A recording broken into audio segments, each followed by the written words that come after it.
Welcome to Phil and Ted's Sexy Boomer Show with your hosts, Phil Proctor and Ted Bunnett.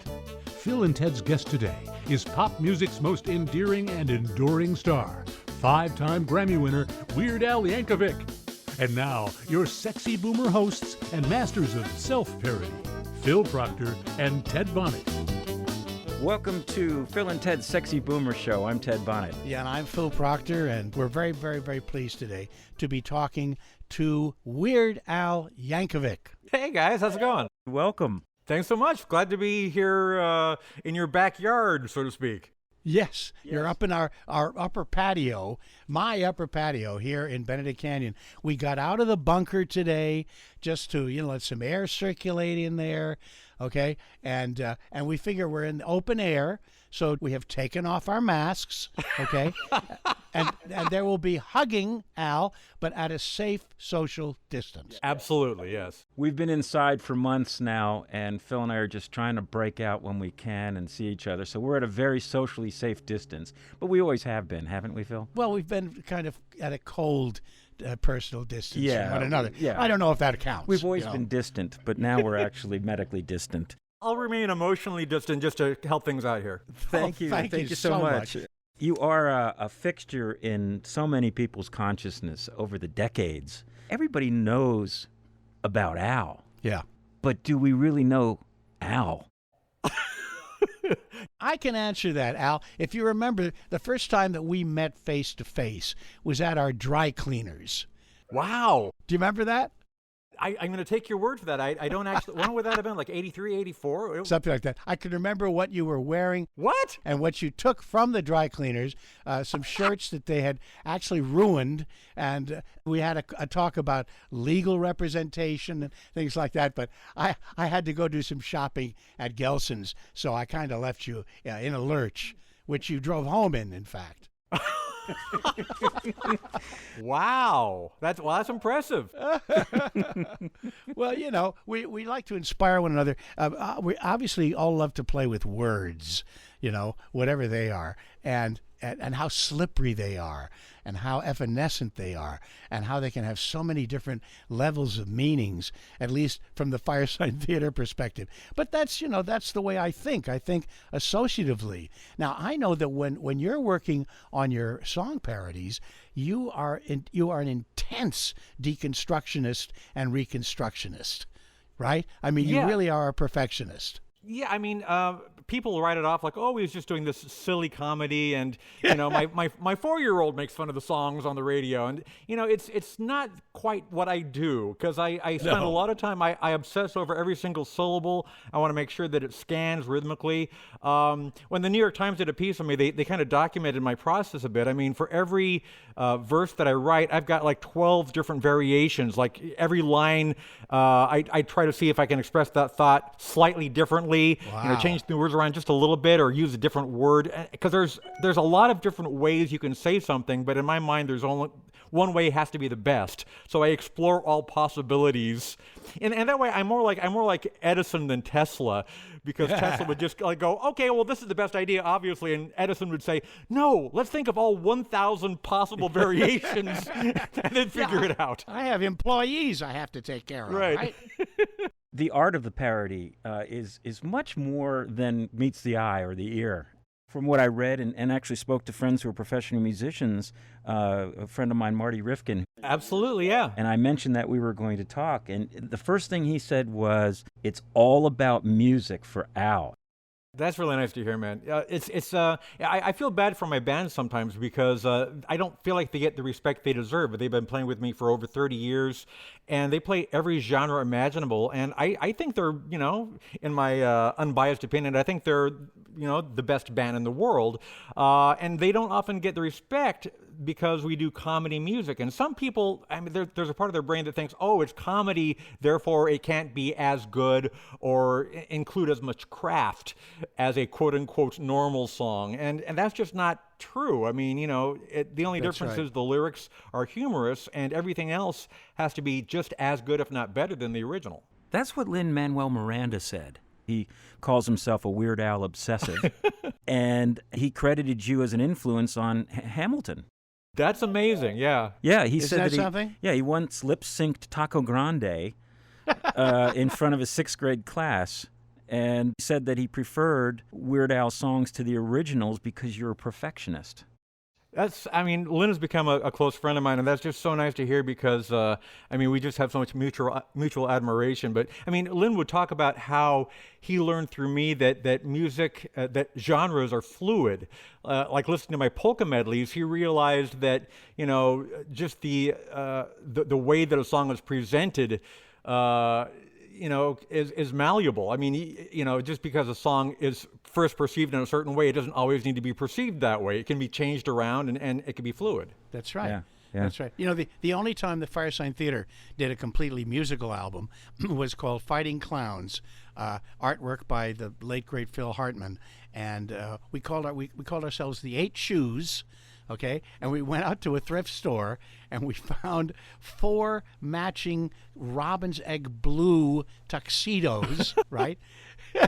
And we put on our patent leather shoes and we performed, we rehearsed and performed a whole bunch of songs with kind of skits in between to tie them together. And we performed it at the Roxy and recorded it live. And then Jeff Skunk Baxter added some great, riffs to it in the studio. And it was amazingly satisfying. Right. Now, did you have any influence from Firesign Theater? I know in reading your book, The Book of Al, I saw a lot of references to people that we should talk about, like Tom Lehrer and Spike Jones. But I didn't read the whole thing, so I don't know if you mentioned Firesign, which is unimportant. What was your relationship to us? I'm not sure. Make something up. I'm not sure if Fire Sign is mentioned in the book, but you guys absolutely influenced me. I've stolen stuff from you guys. Everything you know is wrong is obviously a direct ripoff of Fire Sign Theater, which I made that the title of one of my songs. It's They Might Be Giants pastiche, but that's completely from you guys, obviously. Oh, and let me just get my lawyer on the line. We'll continue talking.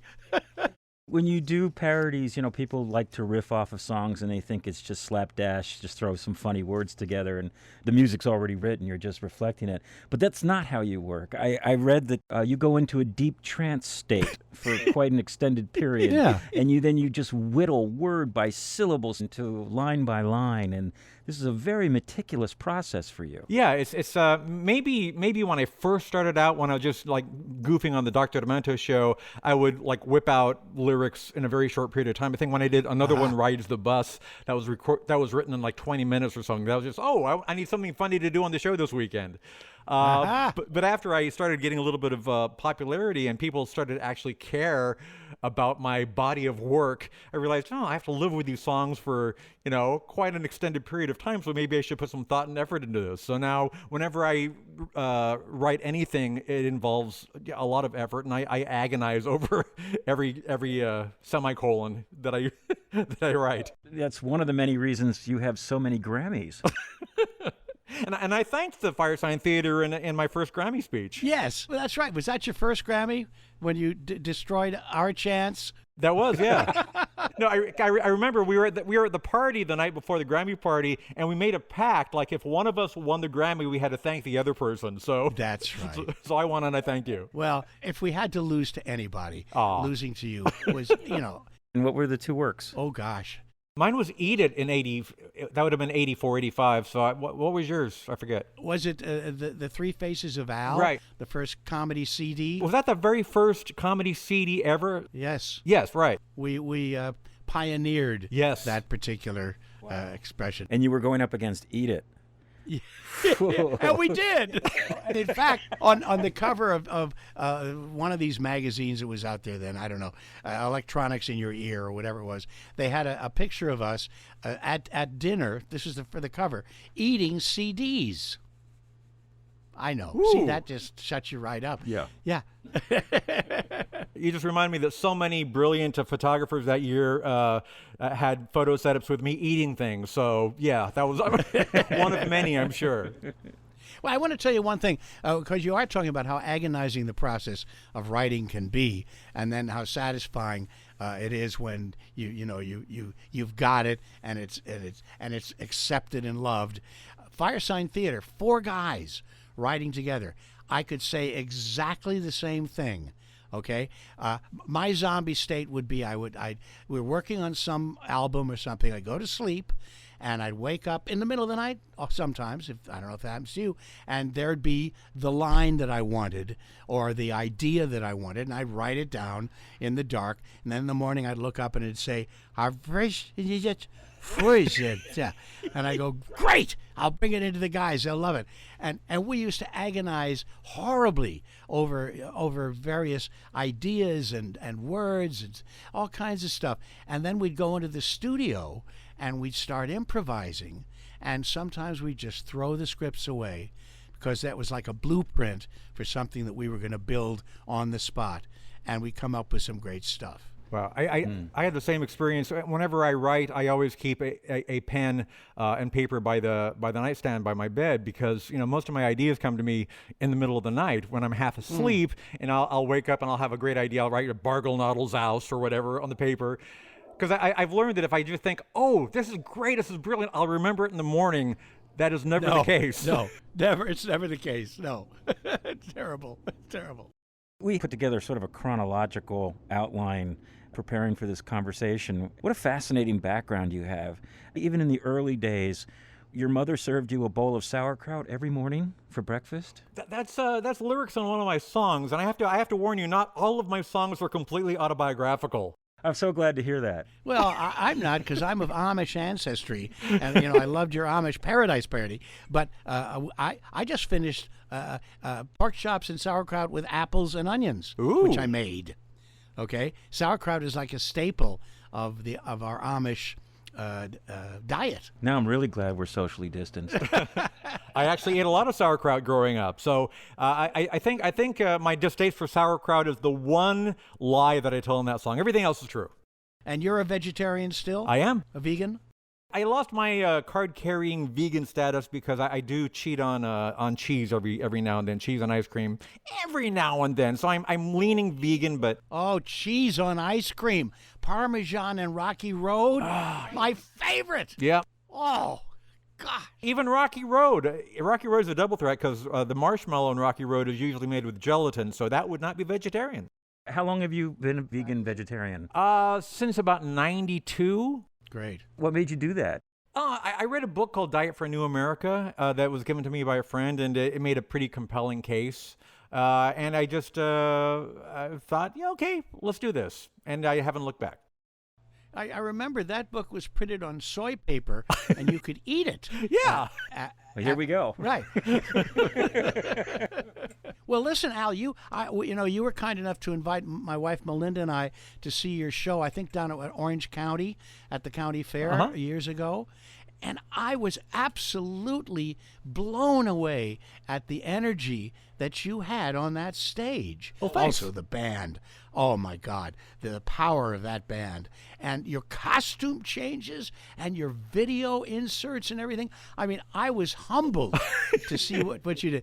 Well, thank you. In the New York Times article you mentioned, obviously written by a fan, who happened to be a great writer, too. Wonderful. He opened the article about his experience of watching your show in Forest Hills in New York. And he was so taken by not only the enthusiasm of your fans and your base, I mean, you have a huge fan base, and the dedication to them. And what he was struck by was the inclusiveness and what you do and what it really means to your fans. What is your view of the relationship you have to your fevered fans? I definitely have that feeling whenever I walk out on a stage. It's like they're part of my extended family.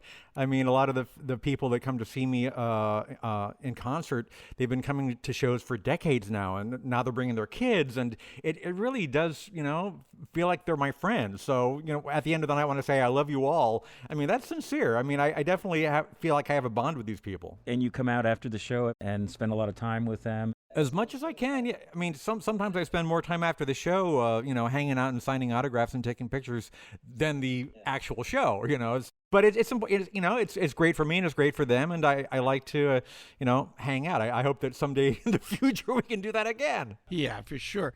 You used to memorize certain, funny songs and things that you heard. I did the same with Tom Lehrer, okay? And I really think that's one of the reasons why Firesign fans and your fans are feel like they're part of us, part of our family. And in fact, when we used to change any lines in our live shows from some of our records, they would be very upset. So it's a little daunting sometimes because people know the material so well. I'm always afraid of the comments online afterwards, like, I'll change this one syllable in the song. There you go. Yes, right.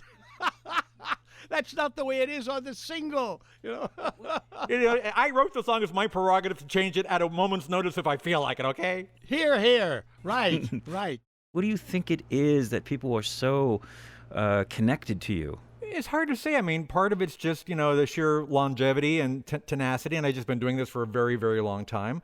And I think humor really resonates with people in a stronger way than maybe even they realize. I mean, to make somebody feel good or to cheer somebody up or to make them laugh, that's a powerful thing. If somebody's like not having a good day or trying to get over some, traumatic thing in their life and my music helps them snap out of it, I mean, that has an effect and people don't forget that.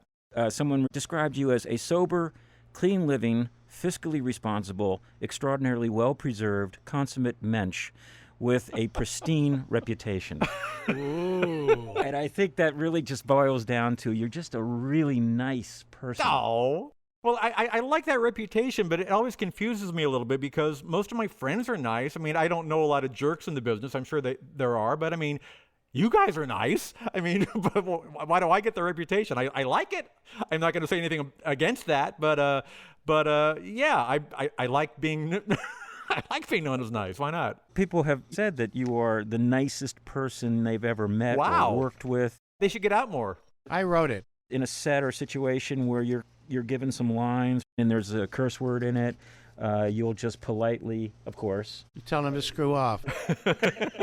You are adverse to using profanity? Yeah. Yeah, I just never have. That's sort of the way I was raised and how I grew up, and I just don't feel comfortable doing that, and I just don't want to be a bad role model to kids, because I didn't set out to be a role model or to have this kind of image or brand, but that's kind of the way it turned out. I know a lot of kids listen to my music, and I just don't want to do anything that would, not be appropriate or expose them to things that they don't want to see or hear.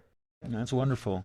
The other thing that people have recognized about what you do is that you're respectful of the sources that you parody. Yeah. And you don't have to, but you ask permission. Yeah, the phrase that I always use is gray area because legally, it's not that I could get away with anything I want to do, but the courts rule in my favor. Historically, parody artists have been able to do what they do without any kind of legal action. But that's not the way that I've done business because I respect artists and I want to make sure that they're okay with what I do. I don't want to step on toes. I don't want to burn any bridges. I just want to make sure that everybody's on board with the parody. And if they're not, I'll back away. I don't have a problem doing that. Mm-hmm. The Lady Gaga parody that you did and, what you had to go through, really, before you learned that her gang, her company, hadn't even talked to her Right. for her permission, right? It's so often getting through the bureaucracy of the business is so much like that. That's why I always try to talk directly to the artist if at all possible, because the people between me and the artist usually mess it up. The Lady Gaga thing was really a torturous experience because her manager at the time made me jump through so many hoops and ultimately just said, nah, she doesn't want you to do it. And then after the fact, I found out that she hadn't even been told about it, and she was fine with it, and she was honored. But I mean, that's the toughest part is like trying to do the right thing, and then all these people just kind of like stand in your way. It was so suitable for her too because you're one of the other things that you do that we have in common is your sense of the surreal. Okay, and also your sartorial sense, your right, your costumes and everything. How did you assemble this team? I'm sure it took a while to do it, but how did you assemble this extraordinary technical theatrical team of such excellence? In terms of doing the music videos, or what are you referring to? Well, everything. The music videos are extremely well produced. I love the fact that you recreated the Buster Keaton gag. Oh, thank you. In the Amish Paradise. Oh, man. Well, since you brought that up, let me just tell you that was one of the scariest moments of my life because we had one take on that. And that was not any CGI or special effect or green screen. That was me in the middle of a field with a full, house frame falling down around me, barely missing my head. And on top of that, I was told that the wood might torque a little bit, so they reinforced the wood with steel beams. So that it would land properly. But it also meant that if it hit me, I would be dead instantly. So when you see me in the video, I'm there thinking, okay, we have one take. Try not to look like you're scared out of your mind. And if you survive, it'll be a funny shot. It sure was. But it's a good thing to know that at least you would have been killed instantly. Yes. That was comforting. No pain involved. No, that's right. But anyway, in your show, the show that I saw, which I'm sure is typical of most of your wonderful theatrical presentations, all the costuming and everything was just perfect. I guess what I'm trying to ask is, how much control do you have over that? And how did you find some people that you could trust that would help you realize your vision? I'm pretty much in charge creatively of my live show. I put together the set list. I determine what the costume is going to be. I'm actually editing all of the video that you see on the screen myself on my computer. That's all me.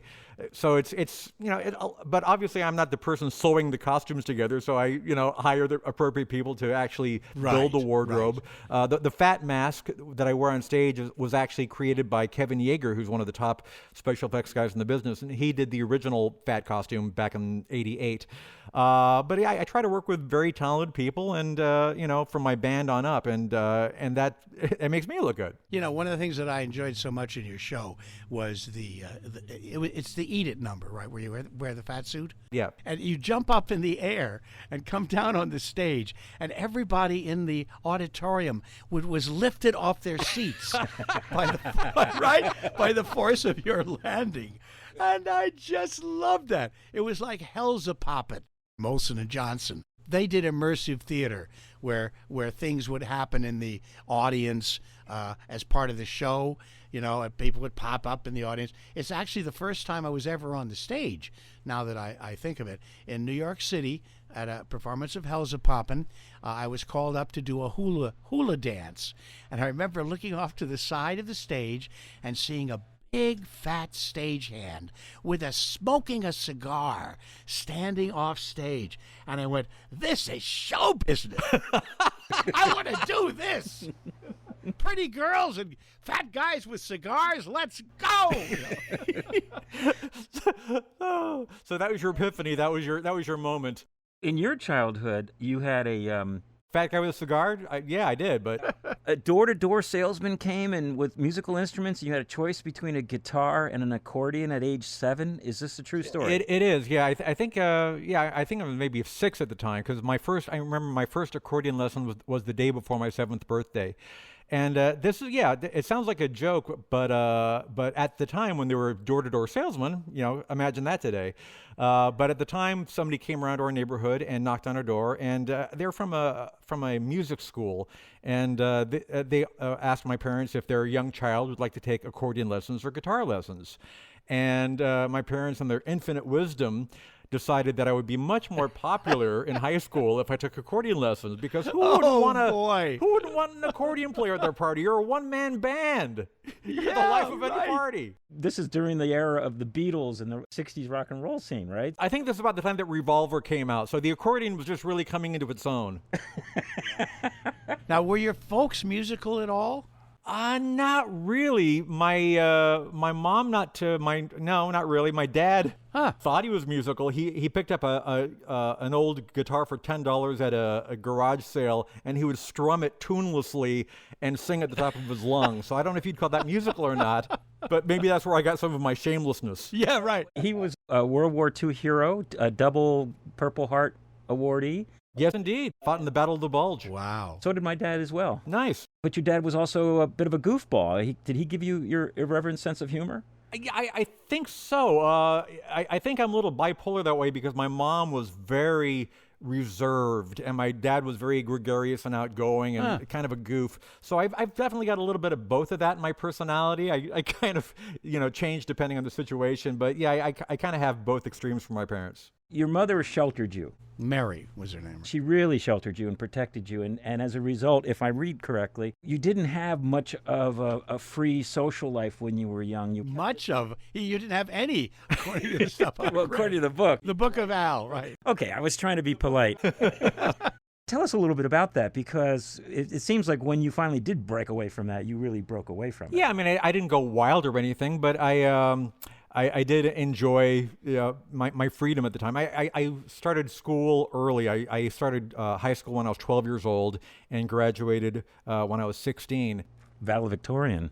Yeah, up until like my senior year, it was a very protective kind of upbringing. My folks wouldn't let me visit my friends at their house. If somebody wanted to play with me, they had to come into my house.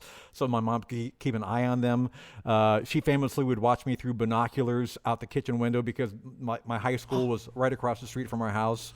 Oh, no kidding. It was it's a little much. And I remember when I was 15 years old and they had just denied me to do something I really wanted to do. I remember saying very, very passive-aggressively, "It's okay, Mom. Next year I'll be in college and I can do anything I want to do." And I think that was kind of a wake-up call. She's like, maybe we better loosen the strings a little bit and let Al get used to his freedom. I just wonder, with the binoculars, did you get some flack from your peers at that point? Oh, I did, but I was a nerd anyway, so you hardly noticed it, I just got the normal abuse.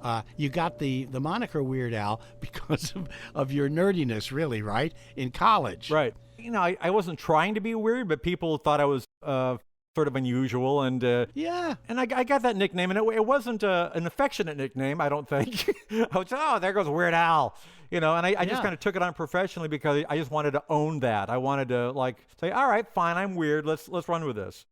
Yeah, I think we're all bozos on this bus. That's one of the things that you talked about earlier when you talk about the audience. One of the things that our audiences love about us is that I can't tell you how many times I've heard this, and maybe you have too.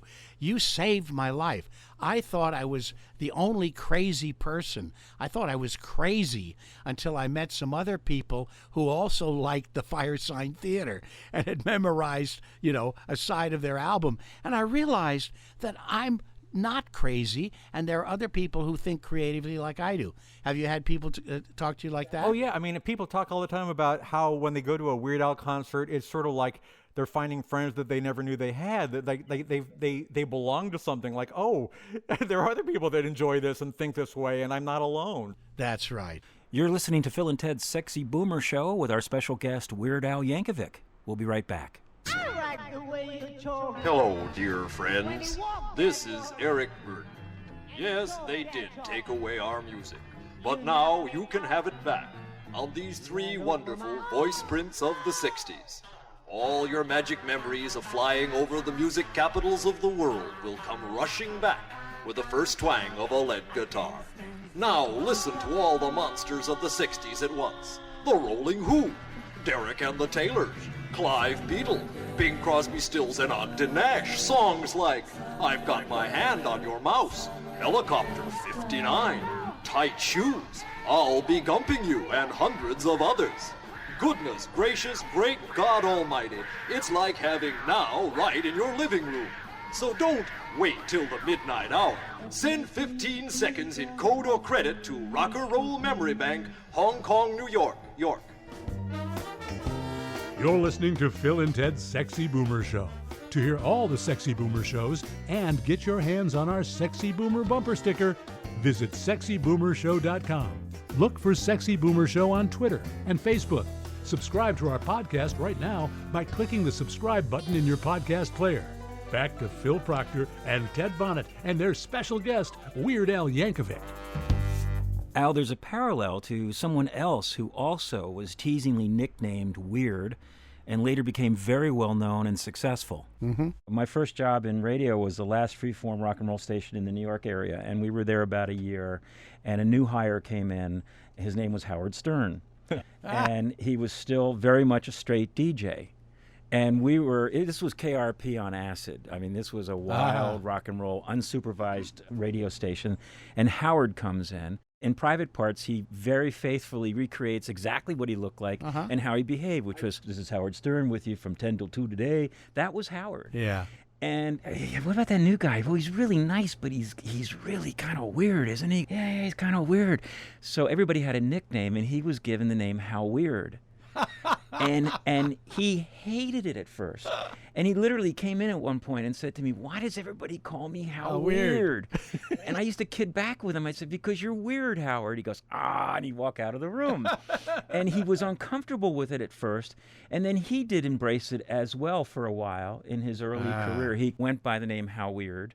And then he eventually dropped it. But Howard was always very nice. He was completely different from what his eventual persona was. Yeah, but embracing your weirdness, embracing your differentness, your uniqueness, I think that's one of the messages that we send as comics to the world. You know, and also you're not alone.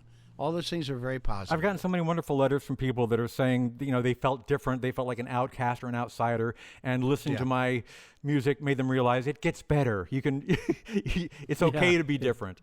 And by the way, I should point out that Howard Stern, oddly enough, looked very much like what I did at the time as well. I had the glasses and the aviator frames and the poodle do. The mustache. Yeah. He wasn't a weird person. He was actually a very kind person. Focused. He did TM in his car before he came up and did his show every day. I think looking back at it, maybe it was weird because he didn't know who he was yet. Right. But you know, in your case, Al, when did you come out? When did you say, "Hey, you know, I like writing song parodies, or I like making music, or I like being..."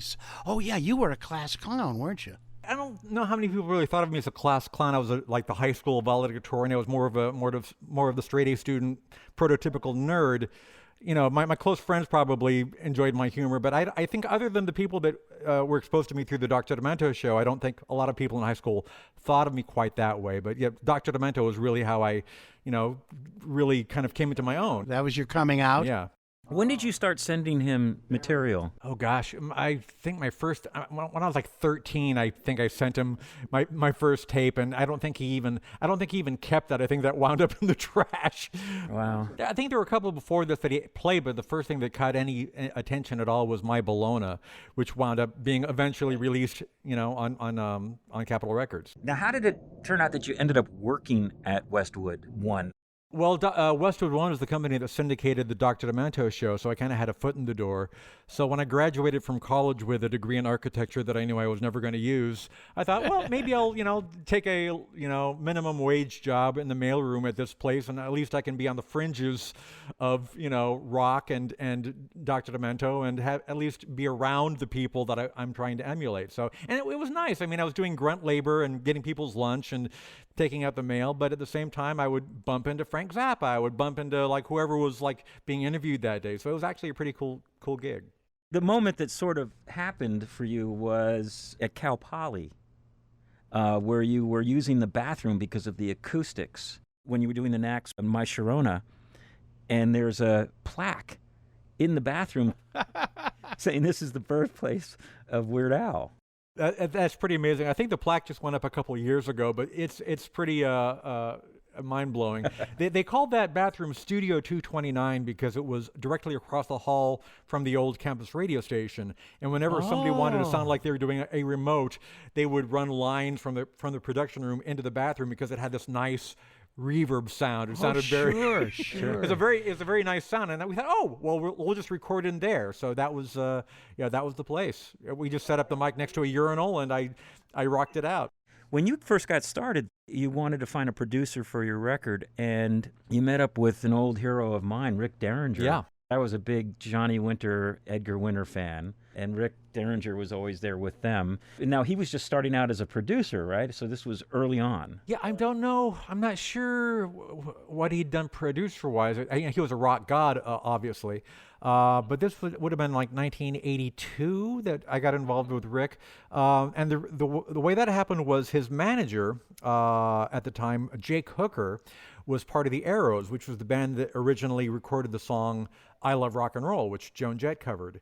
And when I was trying to get permission to do my parody, I Love Rocky Road, we had to go through Jake Hooker. And he said, not only will I let you do this, but, you need a producer for your album, and I represent, Rick Derringer, and would you be interested in that? And I was like, yes.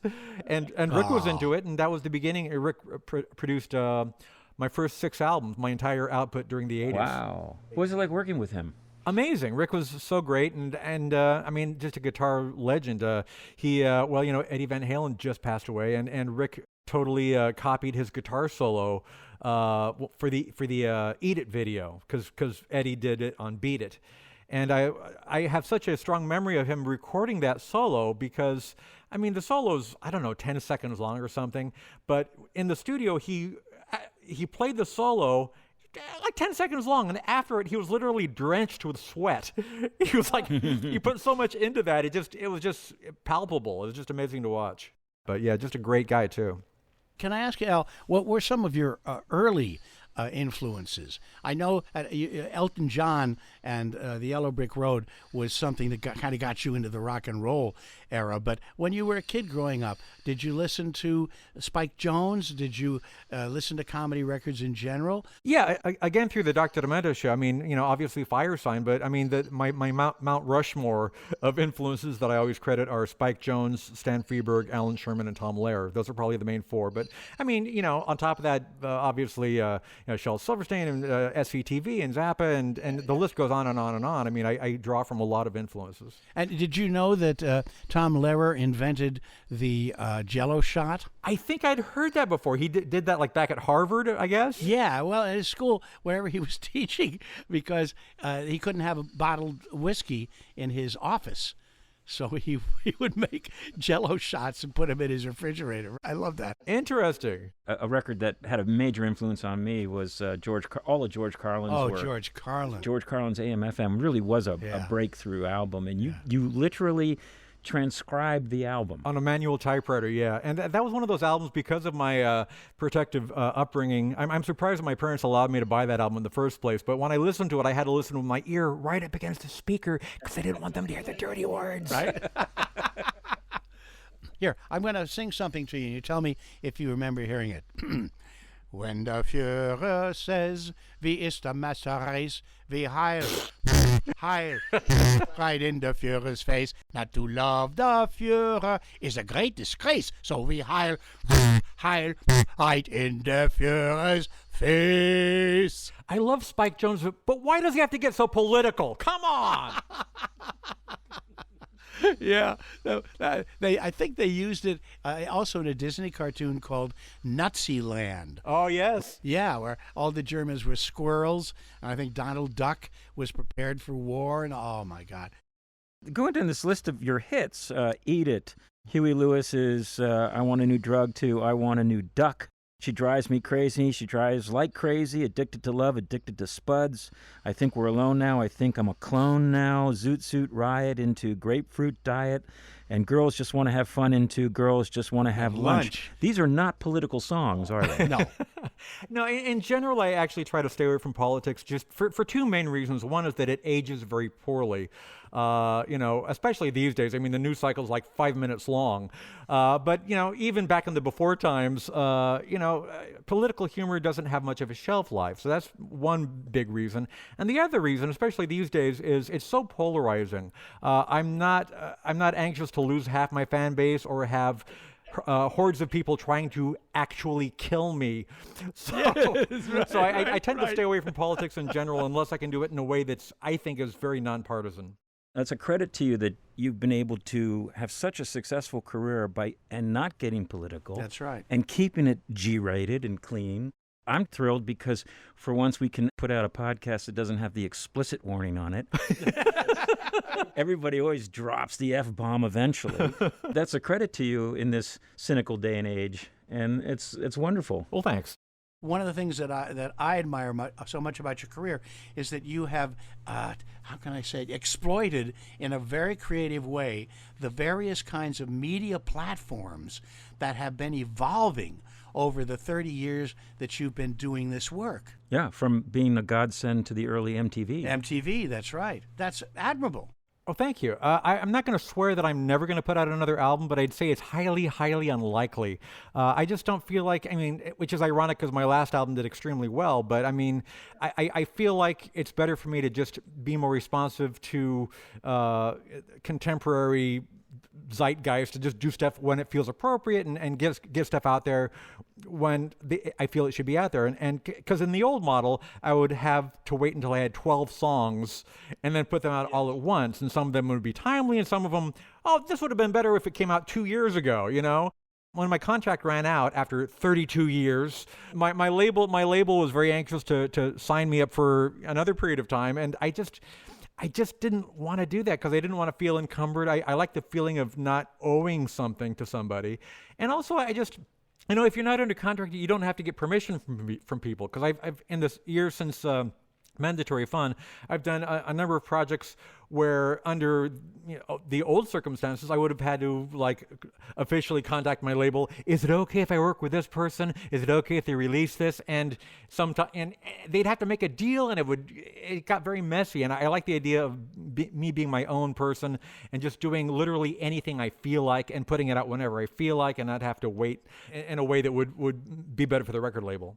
Things are so unsettled in all business channels and distribution, and to be in a position where you feel comforted and sort of more secure by letting go of the past and embracing sort of this wild frontier of media now, where pretty much anything goes. Yeah. Congratulations on Doomed. I saw it for the first time on the New York Times op-ed page, which really threw me. And I was like, wait a minute, what's Weird Al doing in the New York Times? I checked back a couple of days ago on the YouTube channel, and you had 2.5 million views, and that's extraordinary. You are able to sort of hover above all the turmoil, aren't you? A bit, and I have to first of all just make it clear that that was the Gregory brothers. I mean, it was their idea. It's their concept. They do these debate videos every time there's a major election, and they were nice enough to invite me back. I did one 4 years ago, actually, with the debate, the third debate between Trump and Clinton.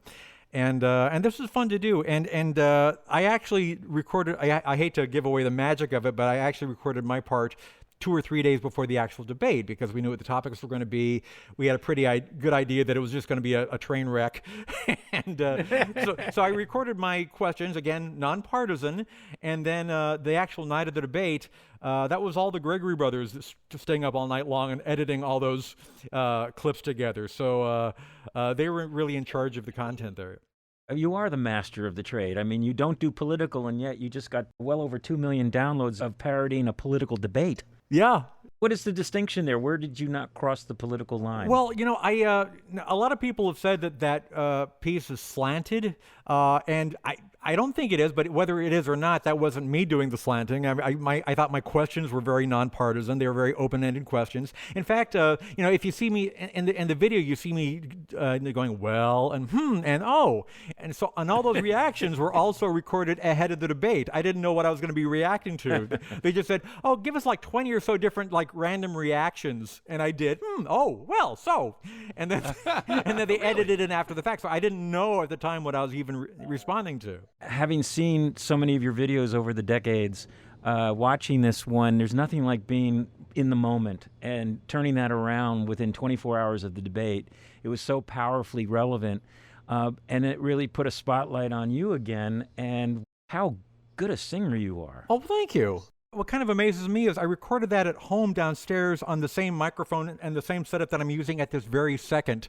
So wow. that wasn't recorded in a fancy recording studio. That was just me at home with with my laptop. And it made me realize, well, why am I spending thousands of dollars in the studio? Why don't I just do this at home? When you and I, when we started working in the recording industry, those records were like, to me, unidentified flying objects. They were big discs, at least when we started, and they would be flung out into the audience, into the world, and some people would see them and say, "Oh, hey, that's really great. I'd like to listen to that," and others would ignore it. But that's what's happening now. You see, it's all private. People were listening when we made our records in the privacy of their own homes. Okay, we knew that our stuff would not. A 20-minute piece wasn't going to be played on the radio, right? I played it on the radio. In fact, when I was a DJ in college, when I worked at my first commercial radio station, which was KZOZ in San Luis Obispo, I was like the overnight guy, and you could always tell when the overnight guy had to go to the bathroom. It was like they put on a whole side of Firesign Theater. What Bergman used to do on Radio Free Oz on KPFK was to put on a raga. You know, and we'd go out and get stoned in the parking lot, you know, pee in the bushes and come back, you know. Right. But yes, it's true. But that's what's happening now. You put something out there, it's private, and people, you know, can absorb it at their own time, in their own privacy of their own dungeons and bunkers, and you know, and then you have a success. And speaking of bunkers, the last few months of our show, Bunker to Bunker, because we're in bunkers. We're all isolated. And we always ask our guests, you know, how are you coping with this extraordinary situation?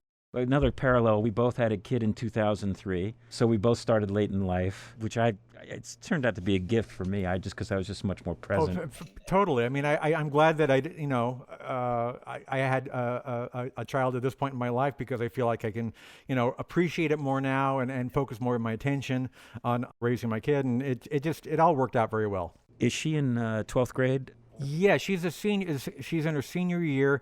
She's.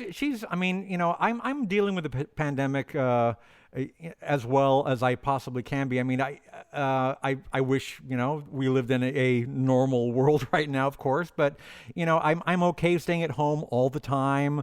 I don't mind it quite as much. But I mean, my daughter is, you know, a senior in high school, and she wishes, obviously, that she had more of a real life, and she was like, you know, this year we're going to be traveling all around the country, looking at potential colleges.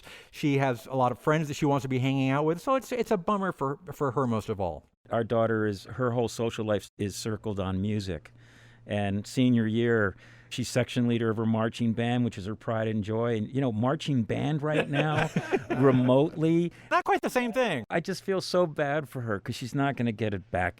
I just hope that our girls get a chance to have a semi-normal first year in college at this point. I know. My darling daughter is 45 years old now, but my grandkids, 9 and 12, little girl, little boy, they're being homeschooled by my daughter, and it's just driving her nuts. Driving her absolutely crazy.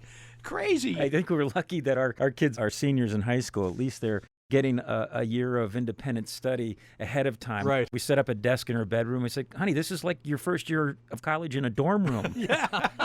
You know, this is it. Good practice. You'll be so ready now. Yeah. Oh, man. Yeah. I have a question for you, Al. Are you aware of other parodists and satirists who exist today, like Randy Rainbow? Oh, obviously, yeah. I mean, Randy's a genius. I think he's great. I agree. I'm glad that Randy exists because, I mean, I there's been a bit of a vacuum because I've kind of dropped out a little bit in terms of my, putting out material partly because, you know, the world has been so, you know, what it is for the last few years that it's kind of hard, you know, if I put out something frivolous or non-related to that, it just kind of feels like I'm not reading the room. So I'm glad there's somebody to pick up the slack since I'm not doing political humor to actually address what's going on. Al, you have a new song. Tell us about it. Well, it's not my song per se. It's Portugal the Man put out a single recently. And Portugal the Man is one of my favorite groups. They're old friends of mine. I've performed with them at Bonnaroo. I actually did a couple remixes of their singles. They've been fans of mine for a long time, so they asked me to do a remix of Feel It Still and Live in the Moment, and they wanted me to do my polka remixes, so I did those. So we've kind of had this long-standing relationship going. And in fact, they played the Tonight Show, and on their drum head they printed a picture of my face with the caption, "Weird Al Yankovic made us what we are today." Oh, man. So they've been very sweet and very supportive, and they asked me to be featured on their latest single. So I'm actually singing on this single called "Who's Gonna Stop Me?" And it came out on Indigenous Peoples Day, and it supports Indigenous people's rights. And it's a nice departure for me because it's not novelty, it's not funny at all. You know, they just have me singing seriously on it. I sing the second verse. I sing throughout the whole song. I'm in the video, so it's nice to be included in that. It's just I don't know how people. Some people might be raising an eyebrow about me appearing in a song like that or a video like that, but you know, that's one of the nice things where I am right now. I can do anything I feel like, and that was something that I was very excited about doing. This is important. We want this song to hit because you have had a song in the top 40 every decade for the last 4 decades. And you're in rare company. Astounding. But if this record hits, this will make it a 5th decade. And does that make you I would be the only one. If this record hits top 40, that would be the only person to have a top 40 single in the last 5 decades. Oh, Yeah. Wow. Let's make it happen, folks. Yeah, let's do this. Go download now. With 4 decades. It was myself, Michael Jackson, Madonna, U2, and Kenny G. So all of my close personal friends. Yeah. You're in this small group of greats for 4 decades record. Now, if you hit with this record or some other record in the next couple of years, you're going to be all by yourself as the top, the king. It's lonely at the top, yeah. That's amazing. Has this situation, the pandemic and all, has it sparked ideas for you as far as what you want to do next? Not really. I mean, I want to keep doing music, but most of my attention these days has been toward other projects. I wrote a screenplay last year, which we're in the middle of trying to get financed. I'm in the middle of pitching a TV show. There's a children's show which I'd been pitching for a few years, which I think that's probably dead at this point. But I mean, there's all these projects that unfortunately I can't go into specifics or talk about them right now. But I've been. It's not like I haven't been doing anything. I've been trying to get all these other things off the ground and try to do things that I haven't really had the option or possibility of doing before. Now, you also wrote some children's books, didn't you? I did, and actually, what I was just talking about was supposed to be like the TV version of that, so based on those books. Oh, but yeah, good. I did a couple of books for HarperCollins years ago, When I Grow Up and My New Teacher and Me. So that was a lot of fun. I haven't written a children's book in a while, and maybe I'll get back to that at some point. Al, you could write one of My Virtual Teacher and Me. There you go. Depending on how long this goes on, we might have to have some, Zoom related children's books coming out. Well, thank you so much for taking time during the pandemic. I've got nothing but time during the pandemic. Yeah, if you get lonely, we'll call you again. Sounds good. Well, this is a pleasure, guys. Thank you so much. Take Love care. you, Al. Bye-bye. Bye. He's just the best. It speaks to the strength of his spirit and his consciousness and his conscience. Well, it's good to see you. We'll be back with our next episode of Phil and Ted's Sexy Boomer Show. Thank you for joining us, and don't forget to hit the subscribe button on your player. What is that? Well, let me just look. Yeah, just right. You just hit that oh, this thing subscribe here. button. Yeah. Wait a minute. I just ordered 200 tins of lizard meat. Oh, no. Well, it's always good to have that in the bunker. So long. You've been listening to Phil and Ted's Sexy Boomer Show, featuring Phil Proctor and Ted Bonnet and special guest, Weird Al Yankovic. Rock and Roll Memory Bank was written and performed by the Firesign Theater. Music by Eddie Betos and the Nervous Brothers. I'm A. Earnest Guy. Join us for the next episode of Phil and Ted's Sexy Boomer Show, produced by RadioPictures.com, the makers of fine podcasts for boomers. Okay.